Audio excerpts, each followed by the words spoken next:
হ্যাঁ, এরকম একটি mashed potato and chicken stake বানিয়ে ফেলুন বাড়িতে, যেটা খেতে খুবই দারুণ।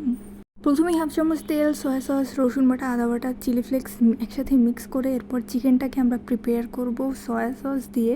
আলাদা করে আমরা লবণ অ্যাড করছি না, যেহেতু সয়া সসেই লবণ দেওয়া থাকে। ভালো করে মাখিয়ে নিচ্ছি এবং এরপর আমাদের বানিয়ে রাখা ড্রেসিংটা এর মধ্যে দিয়ে দিব এবং ম্যারিনেট করব 10 থেকে 15 মিনিটের জন্য।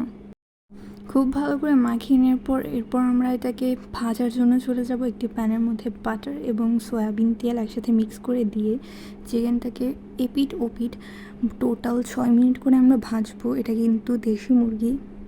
মিডিয়াম টু লো হিটে আমরা এটাকে ভেজে নিব খুব সুন্দর করে এবং প্রতি সাইড আমরা 3 মিনিট করে ভাজবো। এর বেশি ভাজলে কিন্তু চিকেনটা পোড়া পোড়া হয়ে যাবে এবং প্রত্যেকবার মনে রাখতে হবে উল্টানোর পর কিন্তু আমাদেরকে এই ড্রেসিংটা অ্যাড করতেই হবে, যেটা আমরা শুরুতেই বানিয়ে নিয়েছিলাম। অ্যাজ উই ক্যান সি এটা রেডি এবং ইট লুকস সুপার টেম্পটিং। এখন আমরা বানিয়ে নেব ম্যাশ পটেটো। আলুটাকে সিদ্ধ করে ভালো করে ম্যাশ করে নিয়ে এর মধ্যে আমরা দিয়ে দিচ্ছি বাটার।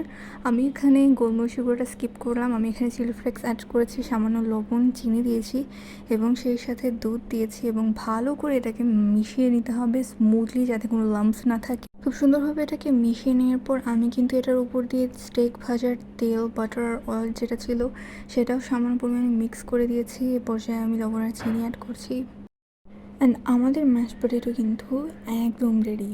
Time to plating. আমরা সুন্দর করে এটাকে সাজিয়ে নিব।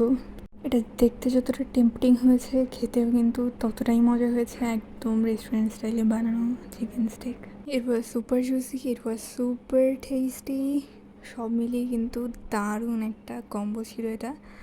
Try this out. Thank you.